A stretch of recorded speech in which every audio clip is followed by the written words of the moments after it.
Hello future doctors and future engineers, welcome to all of you the mind physics. आज मैं आपके लिए unit and measurement का lecture number 15 लेकर आया हूँ। आज की इस लेक्चर में हम पढ़ेंगे स्क्रू गेज। स्क्रू गेज मतलब बस। इससे जस्ट पहले हमने क्या पढ़ा था? वर्नियर कैलिपर्स, यानी कि कार। कौन सी? Nano car. भाई जब उन दो लोगों ने शादी की थी, ठीक है, उनके दो बच्चे हुए थे, तो वो नैनो कार में आराम से जा सकते थे, घूम सकते थे।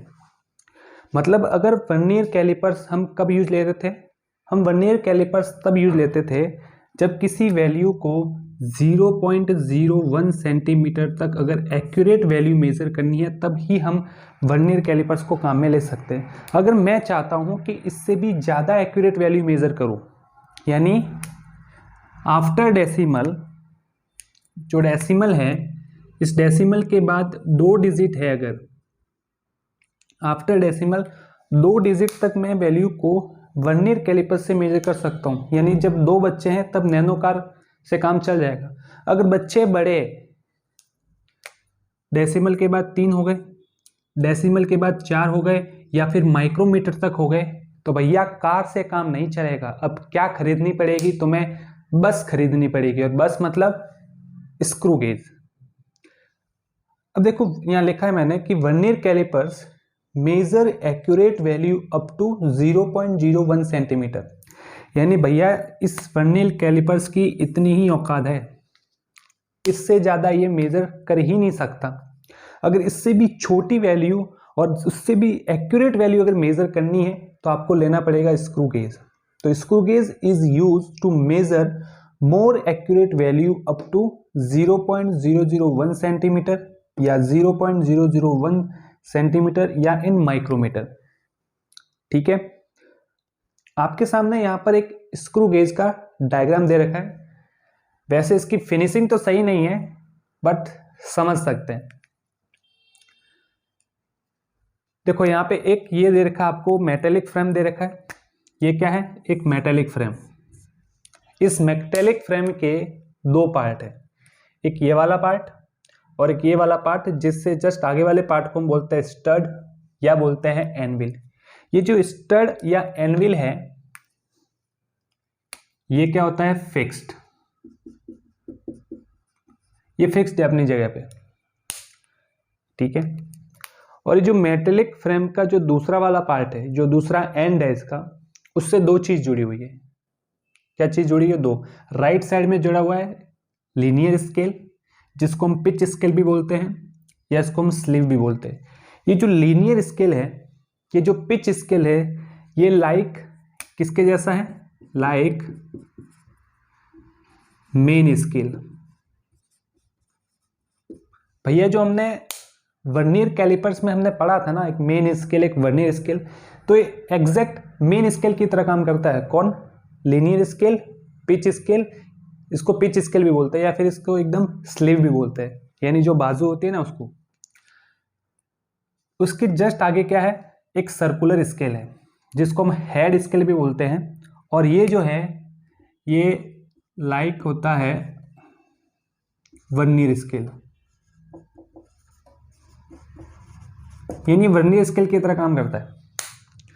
वर्नियर कैलिपर्स में हमने क्या देखा था कि जो मेन स्केल है वो फिक्स था। क्या था? मेन स्केल फिक्स था। लेकिन जो वर्नियर स्केल है वो आगे पीछे क्या करता था? स्लाइड करता था। तो यहाँ पे भी लीनियर स्केल जो है वो क्या है? अपनी पोजीशन पे फिक्स है, अपनी जगह पे फिक्स है। ओनली सर्कुलर स्केल जो है वो क्या करता है? सर्कुलर मोशन के थ्रू आगे पीछे होता रहता है। क्या है? आगे पीछे होता रहता है। और इससे जस्ट आगे दे रखा है ये थंबल है। ये थंबल क्या करता है? ये थंबल जो है सर्कुलर स्केल को सपोर्ट प्रोवाइड करता है। क्या करता है? सर्कुलर स्केल को सपोर्ट प्रोवाइड करता है। यहाँ पे लगा हुआ है ये एक स्क्रू, जिसको हम स्पिंडल भी बोलते हैं। क्या बोलते हैं? स्पिंडल बोलते हैं। लेकिन ये फिक्स्ड नहीं है, ये क्या करता है? मूव करता है, यानी ये मूविंग है। क्या है? मूविंग। अब कैसे काम कैसे करता है? सुनो, जैसे मान लो ये मार्कर है, इस मार्कर को मुझे मेजर करना है, इसका डायमीटर मेजर करना है। तो मैं क्या करूंगा? स्टार्टिंग में ये वाला जो और ये वाला जो दोनों क्या है, टच रहते हैं। अभी हमने कोई मेजरमेंट किया नहीं है, टच है। तो उस कंडीशन में ये जो सर्कुलर स्केल है वो पूरी तरह से इस लीनियर स्केल पर चढ़ी हुई होती है, यानी ये पूरा यहाँ का यहाँ कहाँ पे आ जाता है, यहाँ, ये पूरा इस पे चढ़ा हुआ है। अब मुझे इसका डायमीटर मेजर करना है, तो मैं क्या करूँगा, इसको इन दोनों जॉ के बीच डालना है। मैं क्या करूँगा, इस सर्कुलर स्केल को एक रोटेशन दूंगा। क्या दूंगा, एक रोटेशन दूंगा। इसको मैं क्लॉकवाइज घुमाऊंगा, घुमाया, लेकिन ये इसमें फिट नहीं हुआ। एक रोटेशन और दिया मैंने, फिर भी नहीं हुआ। मैंने 2 रोटेशन और दिया, यानी टोटल मैंने 4 बार इस सर्कुलर स्केल को घुमाया। अब मैंने इसको यहाँ पे फिट कर लिया। अब मैं कैसे श्योर हूँ कि जो मैंने इस ऑब्जेक्ट को यहाँ पे फंसाया है वो एकदम सही है? तो उसके लिए एक पीछे लगा होता है रैचेट। क्या लगा होता है, रैचेट। इससे हम ये चेक कर सकते हैं कि जो आपने ऑब्जेक्ट लगाया है वो एकदम सही है या नहीं। वो कैसे, जब आप रैचेट को घुमाओगे, अगर आपको खरर खरर की आवाज़ सुनाई देती है, इसका मतलब आपने जो ऑब्जेक्ट फंसाया है वो एकदम सही है। इससे ज़्यादा आप टाइट मत कीजिए। कुछ इस तरीके से क्या होता है, ये आपके सामने स्क्रू गेज होता है। लेकिन हमें ओनली 2 चीज़ों पे फोकस करना है। अगर आपको क्वेश्चन सॉल्व करने हैं तो आपको ओनली 2 चीज़ों पे फोकस करना है, एक लीनियर स्केल और दूसरा अपना सर्कुलर स्केल। ठीक है। एक्चुअली जो फंक्शन करता है वो लाइक एक जो नॉर्मल स्क्रू होता है, नॉर्मल स्क्रू जो हम दीवार में लगाते हैं, कुछ उस तरीके से काम करता है। देखो, स्क्रू गेज के साइड में मैंने लिखा है माइक्रोमीटर स्क्रू गेज। हम इसको माइक्रोमीटर स्क्रू गेज भी बोलते हैं। क्यों माइक्रोमीटर स्क्रू गेज क्यों बोलते हैं? क्या इसको माइक्रोमीटर में मेजर कर सकते हैं वैल्यू को, इसलिए बोलते हैं? नहीं, इसको हम इसलिए बोलते हैं क्योंकि स्क्रू गेज का जो काम है, जो स्क्रू गेज है वो कौन से प्रिंसिपल पे काम करता है? Micrometer screw. माइक्रोमीटर स्क्रू का मतलब है जो नॉर्मल स्क्रू होता है ना, ये नॉर्मल स्क्रू, ये कुछ इस तरीके से,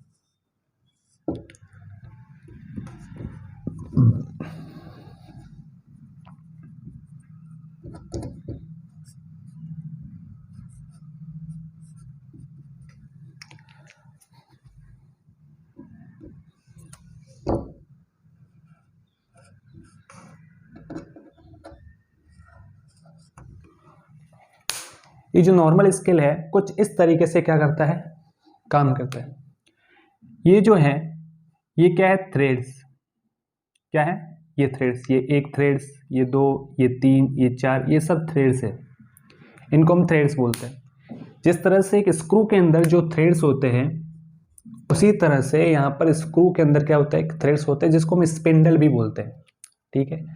आपको सिर्फ 2 चीज़ों पे फोकस करना है, एक लीनियर स्केल और दूसरा सर्कुलर स्केल। ठीक है। तो मैंने यहाँ पे एक चीज लिखी है कि screw gauge works on the principle of micrometer screw, इसलिए इसे हम बोलते हैं माइक्रोमीटर स्क्रू गेज। बस आपको इतना ही पढ़ना है। क्या पढ़ना है एक बार फिर से, स्क्रू गेज क्या है? स्क्रू गेज है भैया एक बस।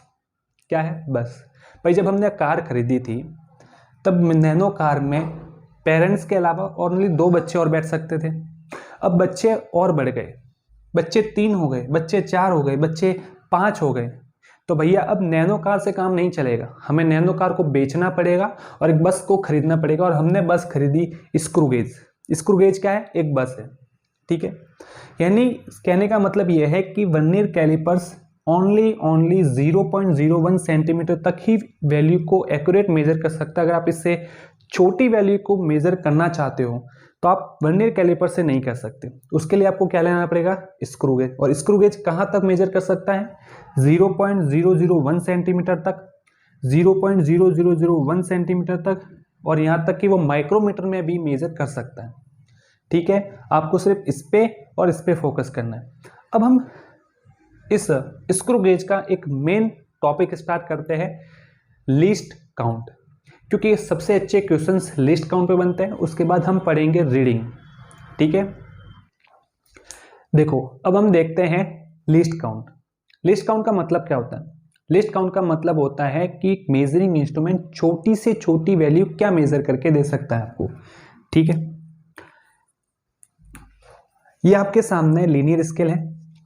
लीनियर स्केल जो है जनरली, इस लीनियर स्केल पर जनरली किस में मार्किंग होती है? मिलीमीटर में। यानी कि इसका जो एक डिवीजन है, एक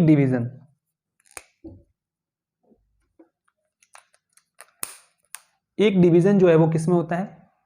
मिलीमीटर में होता है। ठीक है, हमें लिस्ट काउंट चाहिए। क्या चाहिए? List count. तो लिस्ट काउंट का मतलब क्या होता है? सबसे छोटी वैल्यू। देखो लिस्ट काउंट यहां पे क्या होता है? लिस्ट काउंट होता है pitch upon number of circular scale division.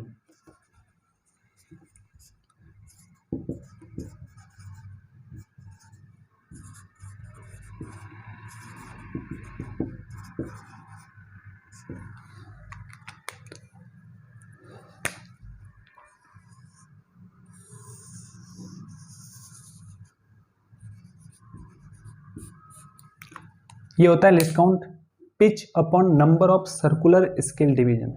अगर आपको लिस्ट काउंट निकालना है स्क्रू गेज का, आपको चाहे आईआईटी का क्वेश्चन करना हो, चाहे एडवांस का क्वेश्चन करना हो, चाहे नीट का क्वेश्चन करना हो, बस ये कॉन्सेप्ट छोटा सा। लेकिन दिक्कत होती है पिच के साथ, क्योंकि हमें क्वेश्चन में कुछ अलग अलग तरीके से क्या करता है आपके साथ, पिच को पेश करता है। ठीक है भाई, पिच को क्वेश्चन में आपको 4 तरीके से दे सकता है। कैसे दे सकता है 4 तरीके से? सुनो, पहले पिच होती क्या है? पिच होती है कि एक सर्कुलर स्केल है, उसको जब आप एक बार घुमाओगे, सर्कुलर स्केल को जब आप एक बार घुमाओगे, तो एक बार घुमाने पर स्क्रू जितनी यूनिट आगे या जितनी यूनिट पीछे जाएगा, सर्कुलर स्केल को एक बार रोटेट करने पर, एक बार घुमाने पर स्क्रू है जो स्पिंडल भी बोलते हैं उसे, उसकी जितनी यूनिट आगे जाएगी या जितनी यूनिट पीछे जाएगी वही है पिच। और जितनी यूनिट स्क्रू की आगे जाएगी या जितनी पीछे जाएगी, उतनी ही यूनिट या उतने ही डिवीजन आपको मेन स्केल पर दिखाई देंगे। क्या दिखाई देंगे आपको? मेन स्केल पर दिखाई देंगे।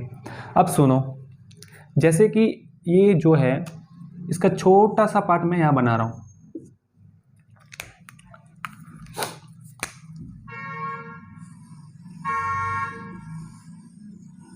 ये अब मैं क्या कर देता हूं, इनकी नंबरिंग करता हूं। क्या करता हूं? इनकी नंबरिंग।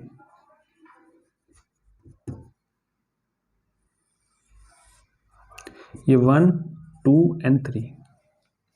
मैंने क्या किया, सर्कुलर स्केल को एक बार रोटेट किया। जब सर्कुलर स्केल को मैंने एक बार रोटेट किया, तो जो थर्ड पे जो थ्रेड था वो कहाँ पे आ गया? सेकंड पे। और जो सेकंड वाला था वो कहाँ पे आ गया? फर्स्ट पे। इसका मतलब ये जो है, ये दोनों थ्रेड्स हो गए, तो तीसरा थ्रेड कहाँ पे आ गया? सेकंड पे। इसका मतलब यहाँ से यहाँ तक ये डिस्टेंस कवर की, और ये क्या है? पिच। इसका मतलब पिच आपको 4 तरीके से दे सकता है। वो आपको बोल सकता है कि एक सर्कुलर स्केल घुमाने पर इतने स्क्रू की इतनी यूनिट आगे आई या इतनी यूनिट पीछे गई, मतलब पिच बोल रहा है। एक सर्कुलर स्केल को एक बार रोटेट करने पर मेन स्केल पर इतने यूनिट या इतनी डिवीजन आपको दिखाई दे रही है, इसका मतलब पिच की बात कर रहा है। या बोलते हैं कि आपको दो कंसेक्टिव थ्रेड्स है, उनके बीच की डिस्टेंस इतनी है, इसका मतलब आपको पिच की बात कर रहा है। या फिर डायरेक्ट भी बोल सकता है कि पिच इतनी है, तो लिस्ट काउंट निकालो। बस 4 तरीके से। कैसे? सुनो,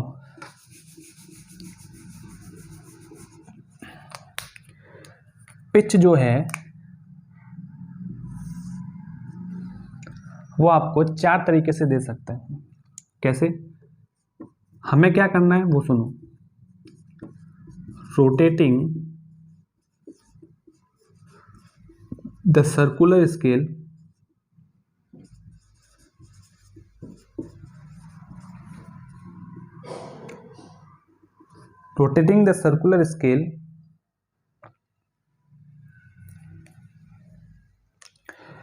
वन टाइम। सर्कुलर स्केल को एक बार रोटेट करने पर सर्कुलर स्केल को एक बार रोटेट करने पर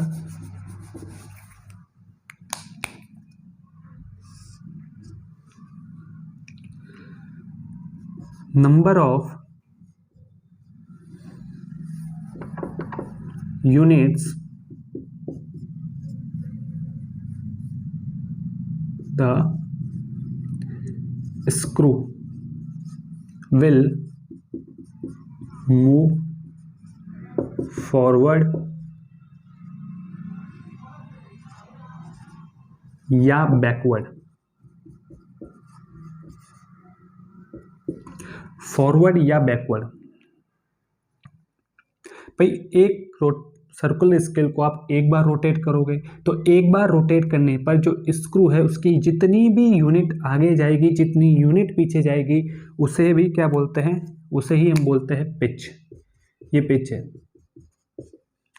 ठीक है। दूसरा आपको क्या दे सकता है, दूसरा ये बोल सकता है नंबर ऑफ यूनिट्स या divisions on the main scale।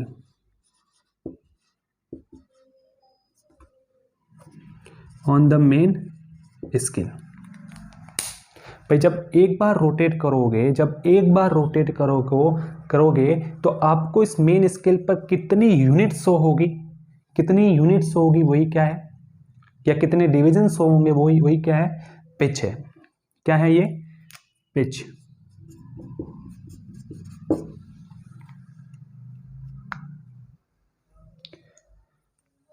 Sorry, एक मिनट।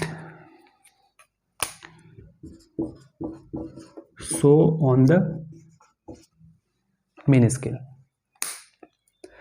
दूसरा आपको क्या बोल सकता है, दूसरा आपको बोल सकता है distance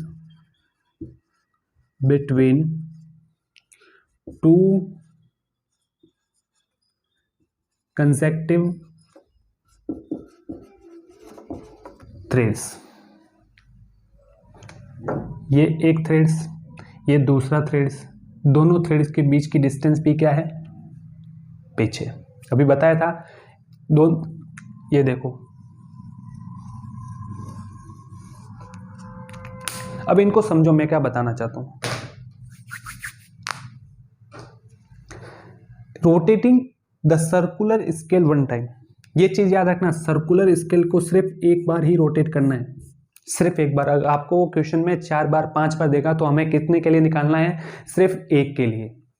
rotating the circular scale one time, circular scale को एक बार घुमाओगे तो एक बार घुमाने पर ये स्क्रू जो है, इसकी यूनिट जितनी आगे आएगी या फिर जितनी पीछे जाएगी, वही क्या है, पिच है।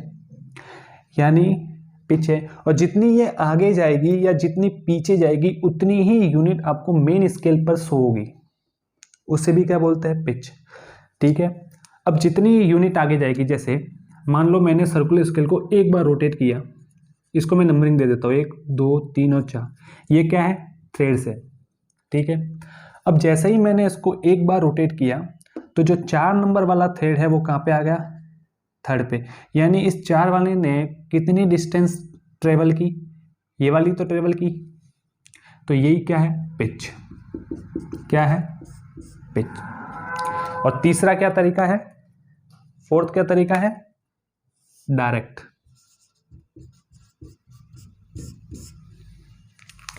अगर आपको ये कॉन्सेप्ट याद है, ये वाला पूरा, तो आप IIT JEE एडवांस नीट किसी का भी क्वेश्चन विद इन 20 सेकंड में उड़ा सकते हो, विद इन 20। अभी मैं बताऊंगा एग्जांपल लेके।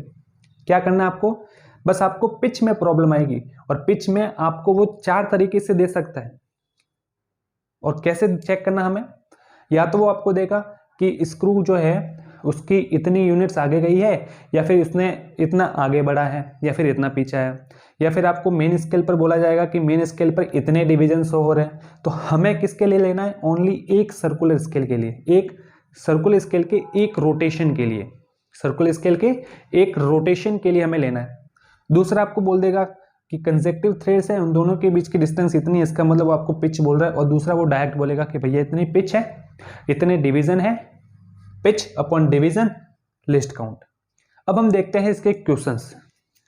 देखो आपके सामने 3 क्वेश्चन है, ठीक है। ये जो लास्ट वाला है वो जेई 2019 के अंदर आया हुआ है। पहला ये लेते हैं, the distance move by the screw. अब पकड़ो यहां से लैंग्वेज, क्या बोला इसने, द डिस्टेंस मूव बाय, यानी जो स्क्रू है किसका, वर्नियर सॉरी स्क्रू गेज का जो स्क्रू है वो distance moved by 2 mm in 4 rotations and there are 50 divisions on the circular scale, so find the least count। हमें लिस्ट काउंट निकालना है। लिस्ट काउंट निकालना है, पहले फॉर्मूला लिखो। फिजिक्स के हर क्वेश्चन को करने का एक फिक्स अप्रोच होता है। जो भी आपको क्वेश्चन दे रखा है, आपको जैसे लग रहा है कोई कॉन्सेप्ट लग रहा है, तो पहले उस कॉन्सेप्ट से रिलेटेड आप पहले फॉर्मूला लिखो। जैसे ही आप पहले फॉर्मूला लिखोगे तो आपको ये पता लग जाएगा कि आपको इसमें निकालना क्या है और आपको दे क्या रखा है। लिस्ट काउंट क्या होता है, pitch divide by number of circular scale division, ये फॉर्मूला है, ठीक है भाई। हमें क्या निकालना है, लिस्ट काउंट निकालना है। अब लिस्ट काउंट निकालने के लिए हमें 2 चीज चाहिए, एक पिच चाहिए और एक circular scale division. Circular scale division तो भैया हमें सीधा सीधा दे रखा है, ठीक है। मैंने आपको बताया था कि पिच आपको 4 तरीके से ही दे सकता है, इसके अलावा कोई तीसरा तरीका, 5वां तरीका कोई है ही नहीं। अब इसने क्या बोला है, डिस्टेंस मूव बाय स्क्रू, यानी ये बोल रहा है कि 4 रोटेशन घुमाने पर जो स्क्रू है वो 2 mm चलता है। लेकिन हमें क्या लेना है, एक रोटेशन पर स्क्रू कितना आगे गया कितना पीछे गया, वही तो पिच है। लेकिन इसने क्या दे रखा है, 4 रोटेशन के लिए। कोई बात नहीं, हम एक रोटेशन के लिए निकाल देते हैं। तो पिच इसने क्या बोल रखी है, इसने बोली है कि 4 रोटेशन में वो कितना चला है, 2 mm। हमें किसमें चाहिए, एक रोटेशन में 2/4 mm, यानी कितना हो गया ये, मतलब आपकी पिच हो गई 0.5 mm हो गई। बस डिविजन्स दे रखे हैं, पिच आपके पास आ गई। अब फॉर्मूले में रखना है, तो लिस्ट काउंट क्या हो जाएगा, लिस्ट काउंट हो जाएगा 0.5 mm डिवाइड बाय कितना दे रखा है डिवीजन, 50, तो ये हो जाएगा आपका 0.01 mm। और ये ऑप्शन कौन सा है, 3rd ऑप्शन। कुछ नहीं करना, पहले आपको फॉर्मूला लिखना है। सबसे पहले क्या होता है, क्वेश्चन को पढ़ा जाता है। क्वेश्चन को पढ़ा, फिर देखो कि इसमें हमें निकालना है क्या, लिस्ट काउंट। लिस्ट काउंट का मैंने फॉर्मूला लिख दिया। अब मुझे इसमें 2 चीज निकालनी थी, पिच और number of circular scale division. Pitch हम भाई 4 तरीके से दे सकते हैं, इसने पहला तरीका काम में ले लिया, और स्केल डिवीजन तो हमें दे ही रखे हैं, बस वैल्यू रख के सॉल्व कर दिया। अब दूसरा क्वेश्चन देखो, the circular scale is divided in 50 division, यानी इसने बोला है कि सर्कुलर स्केल पर कितने डिविजन्स बने हुए हैं, 50। And the linear scale is divided into the mm, यानी जो लीनियर स्केल है, यानी जो मेन स्केल है, उस पर किस में मार्किंग दे रखी है, mm में मार्किंग दे रखी है, यानी mm में डिवाइडेड है, mm में मार्किंग दे रखी है। If the screw advances by 1 mm when the circular scale makes 2 complete revolutions, so find the least count। भाई रिवॉल्यूशन का मतलब क्रांति भी होता है और चक्कर भी होता है। मतलब ये बोल रहा है कि 2 चक्कर में 2 साइकिल कंप्लीट जब करता है एक स्क्रू, सॉरी सर्कुलर स्केल को जब 2 बार रोटेट किया जाता है, 2 बार घुमाया जाता है, तो स्क्रू कितना चलता है, 1 mm। कितना चलता है, 1 mm। हमें क्या निकालना है, लिस्ट काउंट। मतलब सबसे पहले आपको पिच चाहिए, उसके बाद सर्कुलर स्केल डिवीजन चाहिए, ये हमें दे रखा है 50, ये हमें निकालना है। अब इसने क्या बोला है, 2 रोटेशन कंप्लीट करने पर, यानी 2 रिवॉल्यूशंस जब कंप्लीट करेगा तब वो 1 mm स्क्रू आगे जाएगा। हमें किस में चाहिए, ओनली एक में, तभी उसको हम बोलते हैं पिच। 1/2 mm यानी कितना, 0.5 mm। बस खेल खत्म। क्योंकि प्रॉब्लम सिर्फ एक चीज में होती है, पिच निकालने में। और पिच निकालने का मैंने आपको एक देसी जुगाड़ बता दिया, बस इससे ज़्यादा करना, ठीक। ये अब हम लेते हैं सर्कुलर स्केल डिवीजन कितने 50 दे रखे, फॉर्मूला लगा दो, लिस्ट काउंट इक्वल टू कितना है पिच 0.5 mm और सर्कुलर डिवीजन कितने दे रखे हैं 50 हो गया 0.0 mm। अब ये देखो 2019 के अंदर आया हुआ, ठीक है, क्या है लीस्ट काउंट, सुनना यार, the least count of the main scale. ये लिस्ट काउंट आपको स्क्रू गेज का नहीं दे रखा है, ये आपको किसका दे रखा है मेन स्केल का। लिस्ट काउंट का बेसिक मतलब क्या होता है, छोटी से छोटी वैल्यू, यानी ये बोल रहा है मेन स्केल की जो छोटी से छोटी है वो कितनी है 1 mm है, क्या है 1 mm, यानी मेन स्केल पर छोटी से छोटी वैल्यू मतलब पिच हुई ना भाई, ये मेन स्केल है, ये मेन स्केल है, ठीक है, ये इसका यहाँ पे 0 है, 1 2 3 4 5 6 7 8 9 10, ये 1 mm। ये बोल रहा है कि list count of the main scale of A screw gauge is 1 mm, छोटी से छोटी वैल्यू यानी ये वाली वैल्यू, ये कितनी दे रखी है इसने 1 mm। मैंने यही तो बोला था कि जब आप इस सर्कुलर स्केल को जब एक बार रोटेट करोगे तो जितनी यूनिट स्क्रू आगे या पीछे जाएगा और जितना पीछे जाएगा उतनी यूनिट हमें शो होगी। इसने क्या बोला है 1 mm हमें शो हो रही है, एक यूनिट शो हो रही है 1 mm, यानी ये क्या दे रखा है आपको पिच दे रखा है। तो अब दूसरे तरीके से आपको दे दिया पिच, मतलब पिच कितनी है 1 mm। आगे क्या बोला है the minimum number of divisions, मतलब आपको सर्कुलर स्केल के कितने डिविजन्स है वो निकालना है। Required to measure 5 micrometer distance of a wire, आपको लिस्ट काउंट दे रखा है, यानी मिनिमम आपको लिस्ट काउंट कितना दे रखा है 5 माइक्रोमीटर। तो फॉर्मूला क्या है least count equal to pitch divide by number of circular scale division. क्या चाहिए आपको सीडीएस चाहिए, तो number of CDS equal to pitch by least count. मैं इसको यहां पे लिख लेता हूं, पिच कितनी दे रखी है 1 mm और ये कितना दे रखा है लिस्ट काउंट 5 माइक्रोमीटर, यह आ जाएगा नंबर ऑफ सीडीएस। अब इन सबको मीटर में चेंज कर देते हैं, इन mm को चेंज करोगे तो 10⁻³ मीटर, 5 माइक्रोमीटर को चेंज करो तो -6 मीटर, यहाँ से इसको काट गया, ये चला गया ऊपर तो कितना हो गया 10⁻³ यानी कि 1000/5, तो ये कितना हो जाएगा 200। इतने सर्कुलर स्केल डिवीजन होंगे, कितने 200, मतलब आंसर क्या होगा सेकेंड। अगर आपको लिस्ट काउंट का वो फॉर्मूला याद है, वो फॉर्मूला, और फिर उसमें जो पिच की जो मैंने 4 बातें बताई कि आपको पिच किस किस तरीके से देख सकता है, अगर वो आपको याद है तो आपका आईआईटी, एडवांस और नीट कोई भी क्वेश्चन गलत नहीं होगा, और वो भी क्वेश्चन विदिन 20 सेकेंड में सॉल्व होगा। बस इस तरीके से क्वेश्चंस बनते हैं लिस्ट काउंट पे। नेक्स्ट क्लास में हम देखेंगे स्क्रू गेज की रीडिंग कैसे निकाली जाती है। तो आज के लिए इतना ही, मिलते हैं नेक्स्ट क्लास में, तब तक पढ़ते रहिए। All the best.